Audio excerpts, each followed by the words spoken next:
I would not be happy. If he does a nuclear test, I will not be happy. You mean military action? I don't know. I mean, we'll see. The space between us.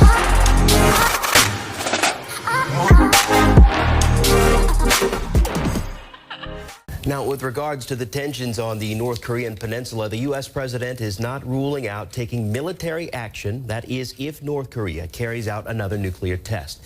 In a new interview, Mr. Trump also seemed to downplay the latest missile launch attempt by Pyongyang. Let's listen.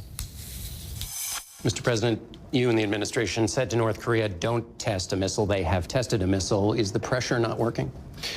Well, I didn't say don't test a missile. He's going to have to do what he has to do. But he understands we're not going to be very happy. And I will tell you, a man that I've gotten to like and respect, the president of China, President Xi, I believe has been putting pressure on him also. But so far, perhaps nothing's happened, and perhaps it has. This was a small missile. This was not a big missile. This was not a nuclear test, which he was expected to do 3 days ago. We'll see what happens. You say not happy. What does that mean?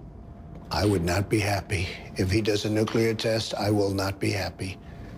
And I can tell you also, I don't believe that the president of China, who is a very respected man, will be happy either. Not happy mean military action? I don't know. I mean, we'll see.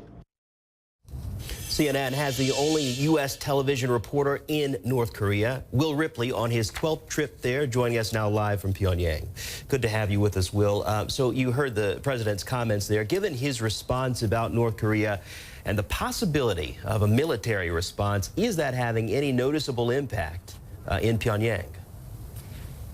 Well, North Korean authorities have always thought that the United States could take military action against them at any moment. That is their justification for continuing to test these missiles and continuing to develop nuclear weapons. They believe, and they tell their people here, that they are under the imminent threat of invasion by the United States. And that is how they justify spending a tremendous amount of their resources on weapons of mass destruction, even if it does mean cutbacks in other areas. This is an impoverished country overall, even though we do see a lot of new construction and a higher living standard here in the capital of Pyongyang. We're never allowed to go outside of the capital, where 22 million other North Koreans live, to find out what their lives are like under the current supreme leader Kim Jong-un, although officials here do insist that the living standards are growing in the countryside as well. And so what you have from North Korea today, not a direct response yet to President Trump's latest interview, but they did put out some state media editorials. They talked about the mix-up in the South over who's going to pay that $1 billion for the THAAD missile defense system. They talked about a group in South Korea that's calling on that government to de-escalate tensions with Pyongyang.